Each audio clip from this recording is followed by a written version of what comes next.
My work focuses primarily on using found anonymous archive material to make paintings and drawings of various scales. It quite often depends on the physical experience of painting or viewing the work that I want to create. So some are more domestic in size, where you have to approach the painting and enter its space.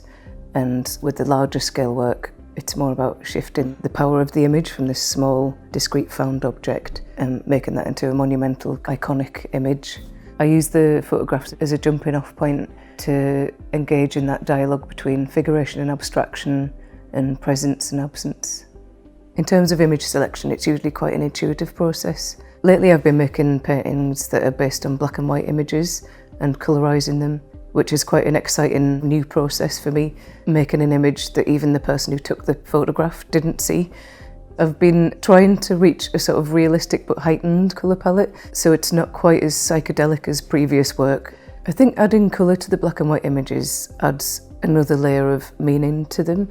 I think there is a subjective component to that. I'll add colour to it and edit it, so there is more of me going into the subject before the painting actually begins.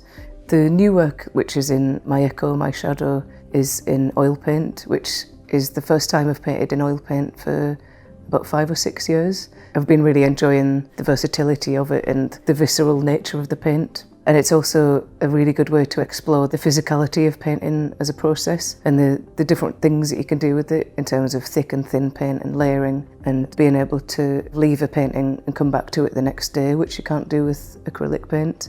It does change the sort of editing process. Maybe something that I would have left, I then change or wipe away. There's a lot more of an awareness of being in that moment of making the image or transforming the image from the photograph into a painting. For me, the process of painting is a search for the figure within the chaos of the paint, and it's finding that point where it's just described enough but just painterly enough, and that sense of presence, but that force of abstraction playing off each other and creating a tension. I quite often try to use brushes that are too big for the subject that I'm painting. There's kind of a clumsiness mixed with a dexterity, which I quite like. It's also about what kind of marks will make the space dynamic. I'm interested in how the viewer identifies what they're looking at, and it being a sort of active process. Sometimes the subject might be quite hard to differentiate from the background or might take a bit longer to come forwards, and then other times it's a lot more obvious. The painting process itself touches on lots of conflicting emotions. I'm interested in the process itself in terms of adding and taking away action and reaction, and that more expressive way of making marks with paint. It's about how marks can carry certain feelings or emotions and be left hanging for the viewer to come and complete that sentence. The title of the exhibition comes from a song by the Ink Spots called We Three, My Echo, My Shadow and Me. Quite often I base titles of paintings and exhibitions on song lyrics and titles because I find they're quite a good way of summarising lots of complex things and distilling them down into one sentence or one word. I like the idea of this title being incomplete as well, a bit like the paintings are an unfinished sentence almost, and the lyrics just touched upon a lot of the ideas of like presence and absence within my work, like echoes, shadows, traces of things that were here but are now gone. I'm interested in how an abundance of paint and mark making and gesture can somehow give a sense of absence, or a very slight description can give a sense of presence, and how those are depicted is becoming more nuanced and more layered. Previous work was dealing with the uncanny and making the work unsentimental, like consciously, by making drips and broad mark making, and maybe sometimes quite aggressive mark making. There's a layer coming into the new work which is more about the nuance of how you make a mark and different kinds of mark making within one painting.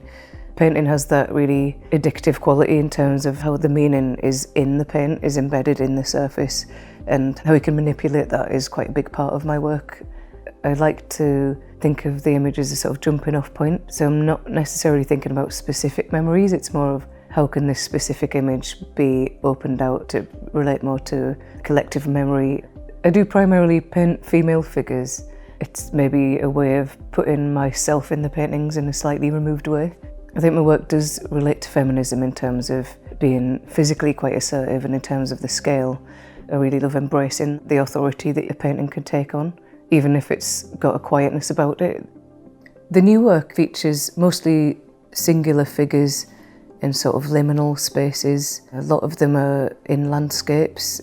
One of the focuses of the new work has been how conscious the figure is of being watched and playing around with a sense of voyeurism, but then also that kind of intimacy and distance that can be achieved when someone's watching someone in a landscape. The foliage is quite a good device for like hiding and revealing the subject. The scale of the foliage can relate to the marks within the painting, so it's quite a good way of having the subject be like present and absent and kind of emerging and dissolving.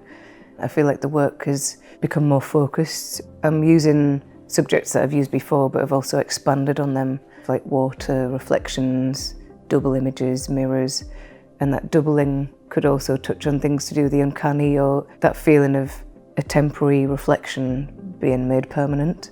It's also a really interesting way to depict someone twice and in two different ways. It also relates to the history of painting. There's lots of historical references of figures reflecting on themselves. It's quite interesting to take on these sort of classical subjects, but then pull them into a contemporary context and kind of find my own way of dealing with that subject. As I've got older, I'm becoming more aware of how my upbringing and where I'm from has influenced my work. So it's really exciting to be able to have the largest presentation of my work in the North East at the NGCA. Bringing together pre-existing work and new work in My Echo, My Shadow has been a really great opportunity to see how the older work and new work relate to each other in terms of it being less focused on photography and more about the act of painting and the experience of painting.